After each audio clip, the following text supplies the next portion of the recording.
Teman-teman, baca firman Tuhan wajib setiap hari. Amin. Halo teman-teman, baca firman Tuhan wajib setiap hari. Amin. Shalom, selamat pagi dan salam sehat buat kita semua. Tuhan memberkati kita. Pada hari ini, hari yang ke-151 tahun 2024, kita membaca firman Tuhan yang diambil dari kitab 1 Yohanes pasal 3 ayat 24 dengan perikop keberanian di hadapan Allah. Sebagai ayat inti, barang siapa menuruti segala perintahnya, ia diam di dalam Allah dan Allah di dalam dia. Dan demikianlah kita ketahui bahwa Allah ada di dalam kita, yaitu Roh yang telah Ia karuniakan kepada kita. Inilah firman hari ini. Dan bacaan pagi yang diambil dari 1 Petrus pasal 1 ayat 1 sampai dengan yang 2. Surat Petrus yang pertama kepada orang-orang Kristen di Asia Kecil yang disebut sebagai umat pilihan Allah. Kemudian bacaan malam yaitu diambil dari kitab Kejadian pasal yang ke-1 ayat 26 sampai dengan 28. Riwayat penciptaan alam semesta dan manusia. Dalam perikop pertama adalah riwayat penciptaan alam semesta dan selanjutnya manusia.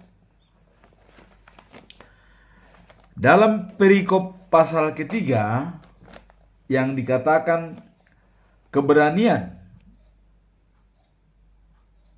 di hadapan Allah. Apa alasan dalam surat pertama ini ya, yang ditulis oleh Yohanes kepada orang-orang yang percaya di mana-mana. Jadi bukan kepada salah satu jemaat atau satu kota atau golongan tertentu.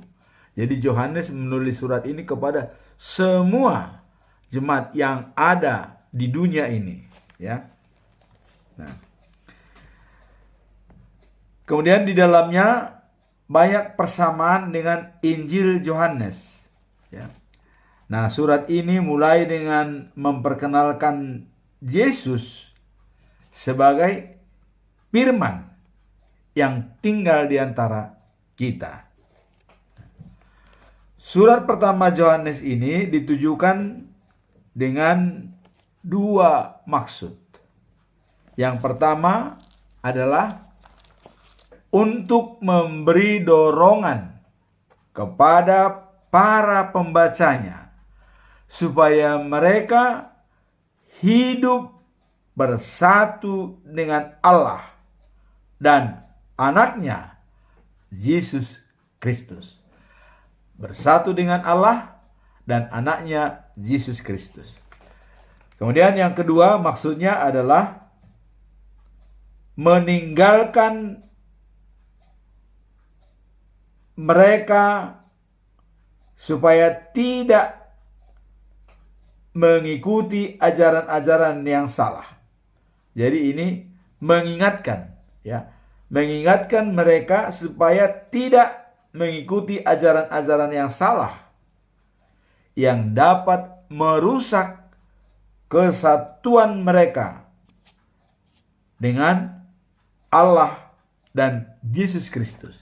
Jadi ajaran-ajaran sesat itu ya bisa merusak kesatuan, ketaatan kepada Allah dan juga kepada Yesus Kristus sebagai suatu kesatuan konsepsi sistem.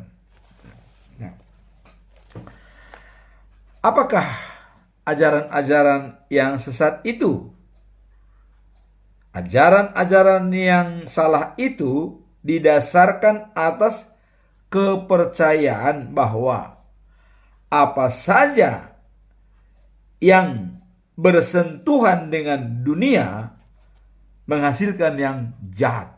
Nah, inilah ajaran-ajaran sesat itu. Jadi apa saja yang bersentuhan dengan dunia menghasilkan yang jahat. Nah, jadi Yesus, anak Allah, tidak mungkin telah menjadi manusia. Nah, inilah pendapat-pendapat daripada orang-orang yang sesat tersebut.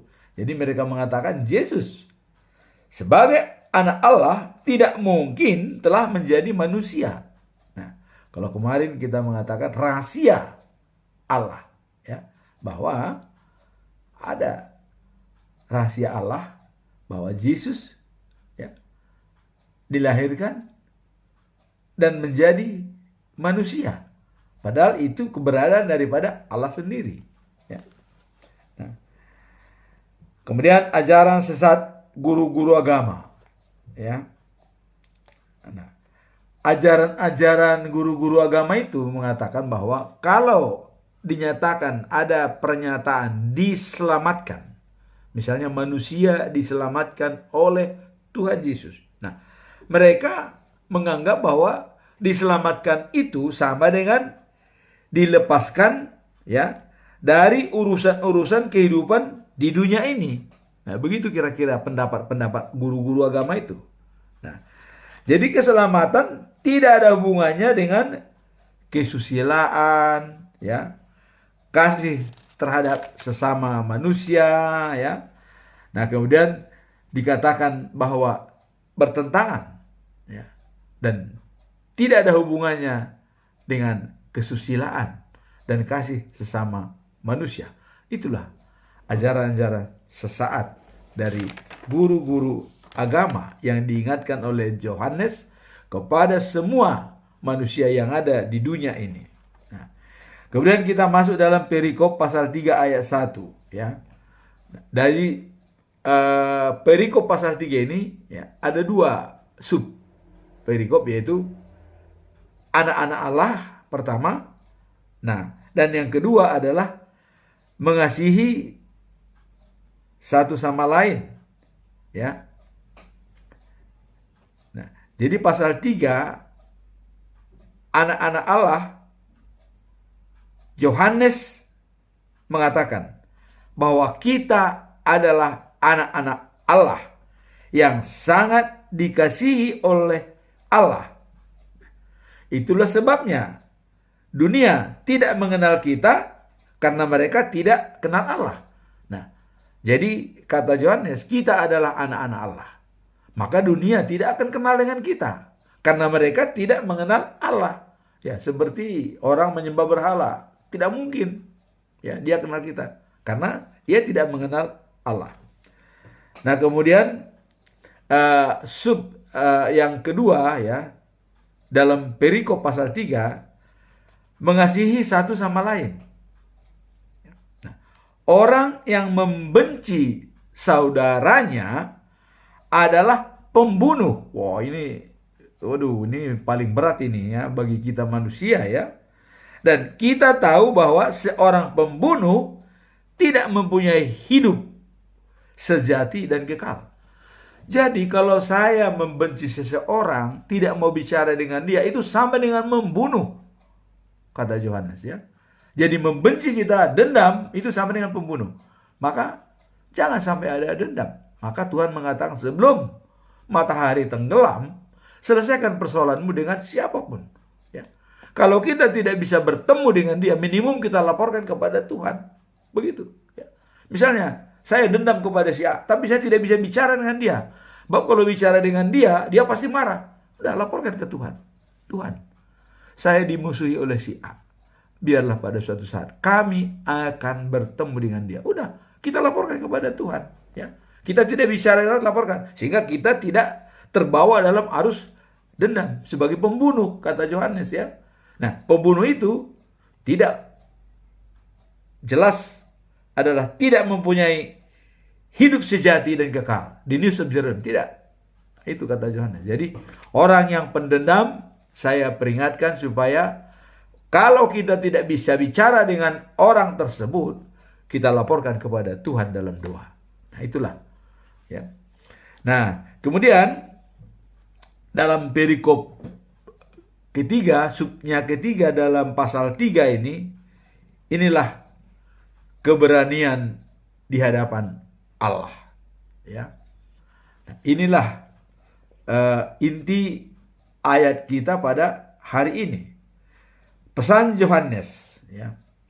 Janganlah kita mengasihi hanya di dalam mulut atau hanya dengan perkataan. Jadi jangan hanya manis di mulut. Oh iya, kita senang. Padahal dalam hati ini bertentangan. Jangan. Ya. Nah kemudian, atau hanya dengan perkataan, ya, hendaklah kita mengasihi dengan kasih yang sejati. Nah, kalau kasih yang sejati itu kita sudah jelaskan waktu yang lalu, yaitu agape. Tidak mengharapkan belas jasa atau pemberian kita yang berikan. Tidak menerima balasan. Jadi bukan kasih seperti storge ya. Kasih di dalam keluarga. Artinya orang Batak mengatakan ada holong mengalap holong. Dikasihi ya, dan dia mengasihi. Nah, itu apa jasamu, kata Yesus ya.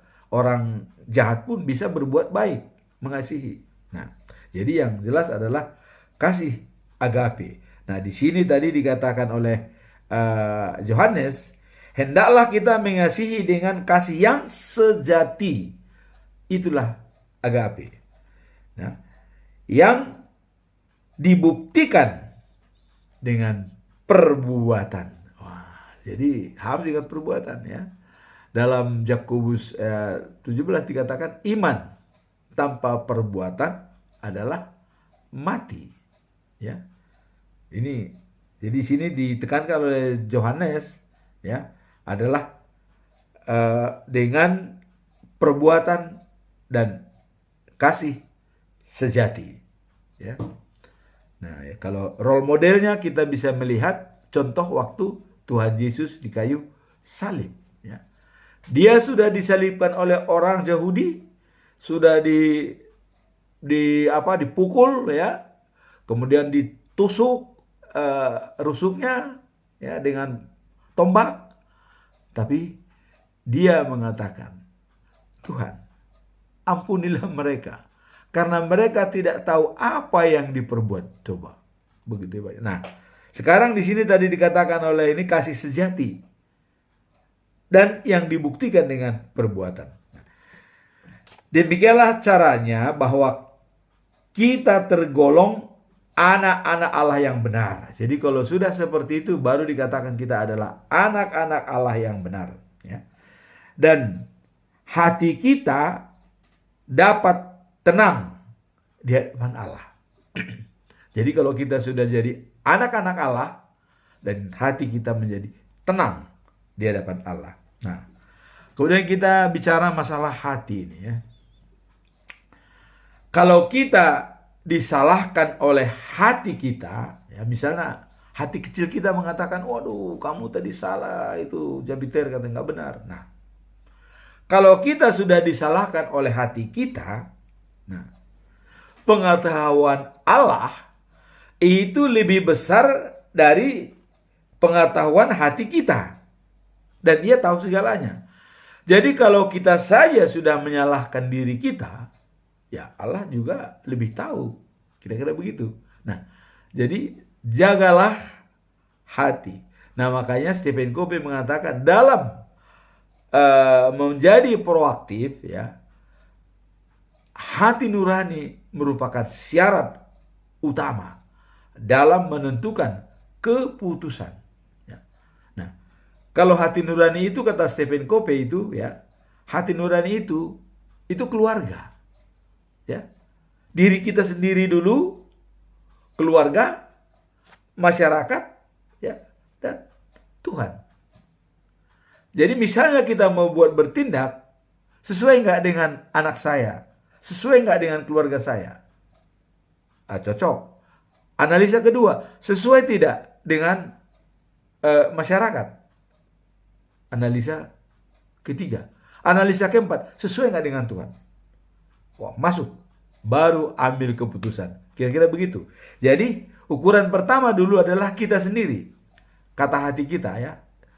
Nah, sekarang ya, kalau si Yohanes mengatakan, saudara-saudara ya tercinta, kalau hati kita tidak menyalahkan kita, nah ini.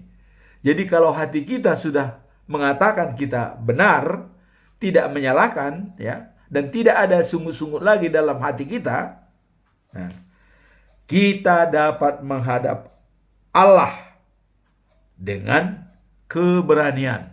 Jadi kita berani menghadap Allah kalau dalam hati kita tidak ada salah. Ya. Siapa yang paling kenceng hatinya keras, yang bertahan sampai dia dibenarkan oleh Allah? Ya. Nabi Ayub. Hatinya begitu keras. Walaupun tantangan, anaknya meninggal semua, lembunya, kerbaunya habis, ya. Dan bahkan dia sakit, tapi dalam hatinya tetap Allah. Maka dia berani mengatakan, saya siap berperkara dengan Tuhan, katanya. Oh, keberanian. Nah, jadi perikop hari ini adalah adanya keberanian di hadapan Allah. Kita lihat Ayub, berani dia, ya, karena dia merasa benar. Dan teman-temannya, Elihu, Bildad, Sofar, wah udahlah katanya, bahkan istrinya, tapi dia tetap mempertahankan karena hati nuraninya tidak ada yang salah. Nah, jadi inilah yang mengelola kita kemanapun kita pergi. Hati nurani yang berbicara, apapun yang kita lakukan. Nah, jadi kalau hati kita tidak menyalahkan kita, kata Yohanes, hati kita tidak menyalahkan kita, kita dapat menghadap Allah dengan berani, dengan gagah berani. Jadi jangan takut.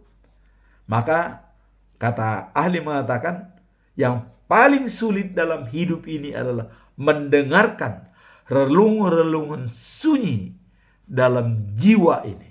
Apa relung-relung sunyi itu? Itu God spot kita, hati kita. Ya. Nah, kemudian, dan apa yang kita minta daripadanya, katanya, kita mendapatkan. Karena kita taat perintah dan melakukan apa yang menyenangkan hati Tuhan. Jadi kalau kita sudah merasa benar dan hati kita tidak menyalahkan kita lagi, kita berani menghadap Allah. Sehingga apapun yang kita minta tidak akan pasti terpenuhi. Pasti terpenuhi. Apapun yang kita minta pasti dipenuhi oleh Allah. Dan kita menyenangkan hati Allah. Nah, kita harus percaya pada anaknya Yesus Kristus. Dan kita harus saling mengasihi seperti yang sudah diperintahkan Kristus kepada kita. Jadi Yesus sudah meminta kita untuk saling mengasihi. Jadi kita harus taat ya kepada Allah dan Yesus Kristus. Bahwa semua orang yang taat kepada perintah-perintah Allah hidup bersatu dengan Allah dan Allah bersatu dengan mereka. Dan kita tahu bahwa Allah hidup bersatu dengan kita karena Ia sudah memberikan rohnya. Jadi dengan diberikan oleh Allah rohnya kepada kita, kita bersatu dengan Dia. Nanti kita lihat dalam bacaan malam itu ya, akan jelas itu. Siapa kita bersama dengan Allah. Ya, nanti kita lihat. Nah, kemudian inilah firman Tuhan hari ini. Yaitu Barang siapa menuruti segala perintahnya, ia diam di dalam Allah dan Allah di dalam dia. Demikianlah kita ketahui bahwa Allah ada di dalam kita, yaitu Roh yang dikaruniakan kepada kita. Jadi jelas ya. Kalau dalam Injil Yohanes mengatakan ya, kita bersama dengan Allah ya. Dan dikatakan oleh Yesus, akulah pokok anggur dan kamulah rantingnya.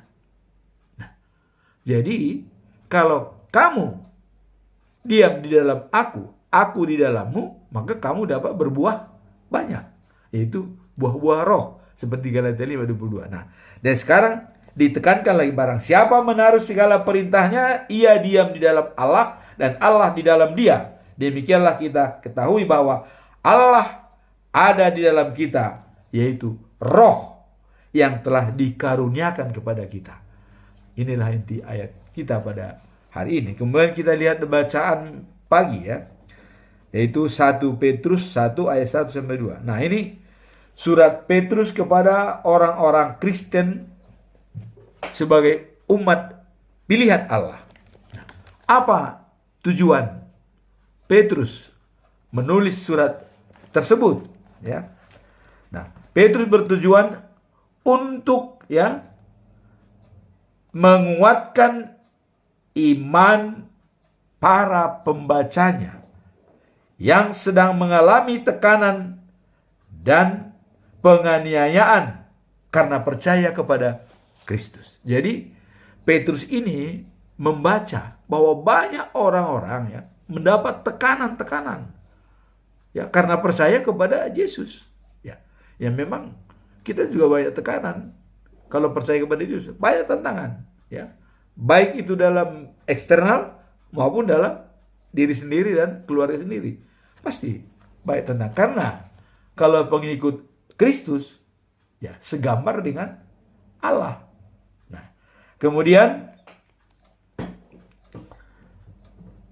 Petrus mengingatkan pembacanya akan kabar baik. Nah, jadi dengan adanya tekanan-tekanan tadi dari orang-orang karena pengikut Kristus, Yesus menguatkan pembacanya akan kabar baik tentang Yesus Kristus yang merupakan jaminan. Nah, jadi ada jaminan harapan mereka ya dengan himbauan. Nah, ini himbauan daripada Petrus. Saudara-saudara umat pilihan Allah yang terbesar di perantauan. Nah, jadi ini di daerah perantauan. Di antaranya adalah daerah Pontus, Galatia, Kapadokia, Asia, dan Bitinia. Petrus mengatakan dengan jelas, saya Petrus, Rasul Yesus Kristus, mengharapkan. Nah, jadi Petrus mengatakan, saya ini adalah Rasul Yesus Kristus, mengharapkan. Nah, semoga Allah memberi berkat dan sejahtera kepadamu dengan berlimpah-limpah. Ini yang dikatakan oleh Petrus. Kalau dipilih menjadi umat Allah. Nah, jadi kalau sudah dipilih menjadi umat Allah, ya, itu akan mendapat berkat dan sejahtera yang berlimpah-limpah. Kalau sudah umat yang dipilih Allah, ini katanya kepada orang-orang di Pontus, Galatia, Kapadokia, Asia, dan Bitinia ya, itu. Nah, kemudian dikatakan bahwa sesuai dengan rencana Allah Bapa. Jadi kalau sudah dipilih oleh Allah itu sesuai dengan rencana Allah Bapa ya, dan Roh Allah. Jadi Allah Bapa dan Rohnya ya, sudah menjadikan kalian umat yang kudus, khusus untuk Allah. Jadi supaya kalian taat kepada Yesus Kristus, disucikan oleh darahnya. Jadi dengan taat kepada Yesus Kristus, kita disucikan dengan darahnya dan pengorbanannya menjadi kemuliaan bagi kita, ya, karena dia mati, disalibkan, dikubur, dan bangkit. Nah, ini adalah contoh bagi kita bahwa kematian itu bukan segalanya. Buktinya Yesus sudah bangkit. Jadi kalau kita memang sudah berada di dalam Dia dan sama dengan Dia seperti ayat pada hari ini, maka kita juga sama seperti itu, ya. Life after life. Hidup setelah hidup. Nah, kemudian bacaan malam ini, ya. Kejadian 1 pasal 1, ya, ayat 26 sampai 28. Nah, ini dalam awal perikop ini adalah penciptaan alam semesta dan penciptaan manusia. Nah, bagaimana sebenarnya penciptaan alam? Ya. Nah, kita tahu bahwa penciptaan alam di hari pertama itu Kejadian 1 pasal 1 ayat 1 hingga 5. Allah menjadikan terang dan gelap. Kemudian terang itu, ya, dikatakan siang. Gelap itu dikatakan malam. Nah, itu menjadi 24 jam. Dan itulah hari yang pertama. Nah, kemudian penciptaan kedua yaitu menciptakan cakrawala, ya, untuk memisahkan air, ya, dari permukaan bumi. Dan itulah yang disebutkan langit. Dan ini juga dalam 24 jam. Itulah pada hari yang kedua. Kemudian yang ketiga yaitu Kejadian pasal 1 ayat 9 sampai 13. Allah menciptakan tanah kering, ya, benua dan pulau-pulau berada di atas air, ya. Kumpulan air besar dinamakan laut dan tanah kering dikatakan darat. Nah, itulah, dan ini dilakukan dalam 24 jam, ya. Setelah pagi, malam, itulah hari yang ketiga. Kemudian penciptaan keempat, Kejadian 1 pasal 1 ayat 14 sampai 19. Allah menciptakan semua bintang dan benda-benda di langit, ya. Nah, pergerakan dan benda-benda langit itu membantu manusia untuk, ya, melakukan atau memahami dimensi waktu, yaitu matahari sebagai sumber cahaya utama. Kemudian bulan memantulkan cahaya matahari. Itu dilakukan dalam 24 jam. Dan itulah hari keempat. Kemudian hari kelima, yaitu Kejadian pasal 1 ayat 20 sampai 13. Ya. Menciptakan makhluk-makhluk hidup dalam air dan semua burung-burung, ya. Dan itu yang disebut makhluk pertama yang diberkati. Jadi itu diberkati Tuhan, itu makhluk-makhluk yang hidup itu, baik di air, burung-burung dan semua binatang. Nah, itulah hari ke-5. Itu dilakukan dalam 24 jam. Nah, kemudian hari ke-6. Nah, inilah bahwa Allah Tritunggal, ya, 3 tapi 1. Nah, berunding satu sama lain. Allah berunding satu sama lain. Kemudian berfirmanlah Allah, baiklah kita menjadikan manusia menurut gambar kita dan rupa kita. Kejadian 1 ayat 26. Ya. Nah, dikatakan oleh dalam penciptaan manusia, ya. Sekarang kita akan membuat manusia yang akan menjadi seperti kita dan menyerupai kita. Jadi ini dah dalam penciptaan manusia, ya. Membuat manusia yang akan menjadi seperti kita dan menyerupai kita. Kemudian dikatakan mereka akan berkuasa atas ikan-ikan, burung-burung, dan segala binatang lain, baik jinak maupun liar, baik besar maupun kecil. Nah, demikianlah Allah menciptakan manusia dan dijadikannya mereka seperti dirinya sendiri. Jadi manusia itu diciptakan seperti dirinya sendiri. Maka penciptaan manusialah yang paling sempurna. Ya. Laki-laki, perempuan, mereka diciptakan sesuai dengan gambarnya.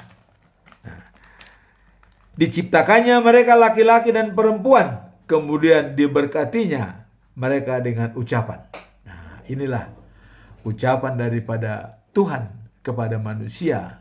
Ya, beranak cuculah yang banyak, supaya keturunanmu mendiami seluruh muka bumi serta menguasainya.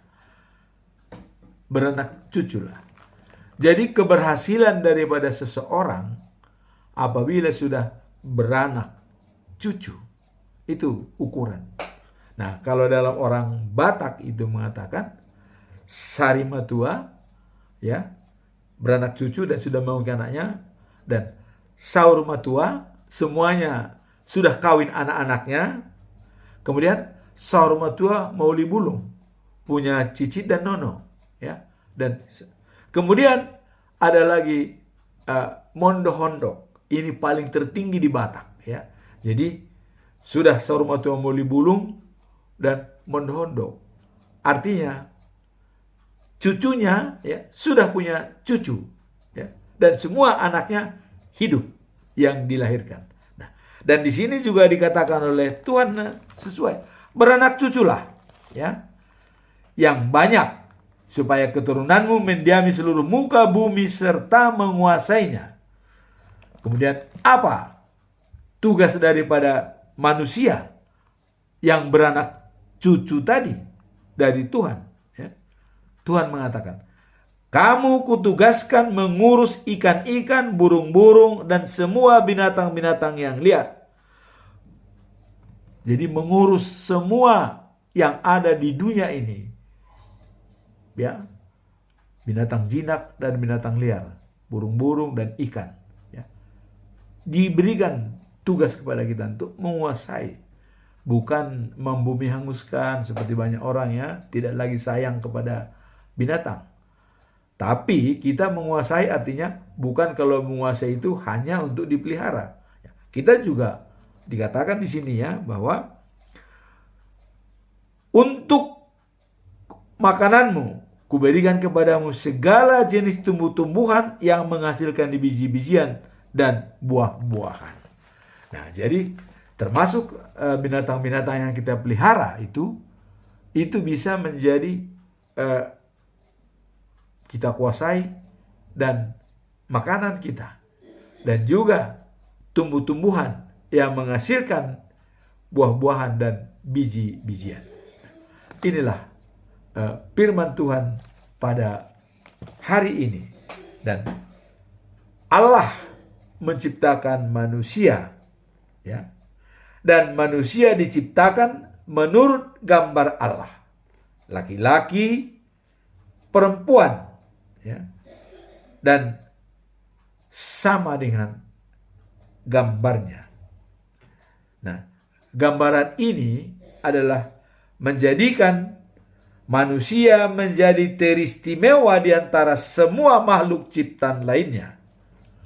Allah memberikan otoritas pada manusia. Nah, inilah, jadi diberikan otoritas kepada manusia untuk menguasai semuanya. Nah, bagaimanakah menurut kita, apakah sudah dijaga oleh manusia? Ya, kenapa ada banjir, ya? Karena ada penebangan, ada penggundulan tanah, ya. Nah, jadi sebenarnya terjadinya sesuatu yang bisa merusak manusia itu karena ulah manusia. Nah, di sini tadi dikatakan manusia ditugaskan untuk mengurus semua ciptaan Tuhan yang ada di dunia ini. Dan juga manusia adalah diberkati oleh Tuhan. Nah, jadi demikianlah firman Tuhan pada pagi hari ini.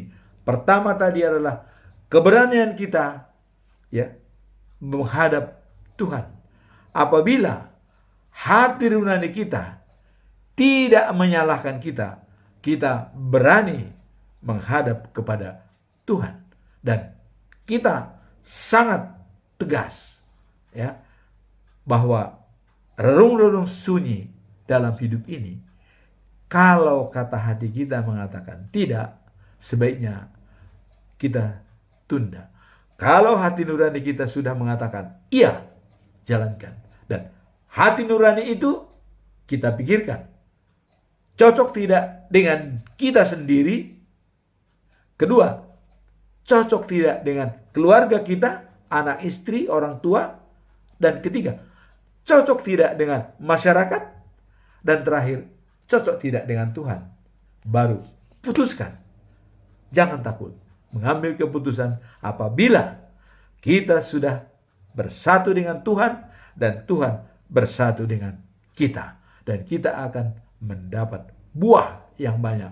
Itu sukacita, damai sejahtera, kelemah lembutan, dan penguasaan diri. Demikianlah firman Tuhan pada hari ini.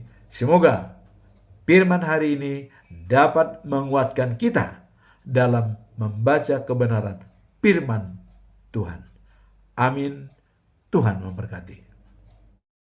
Subscribe, comment, and share. Bye. Thank you for watching. Mwah.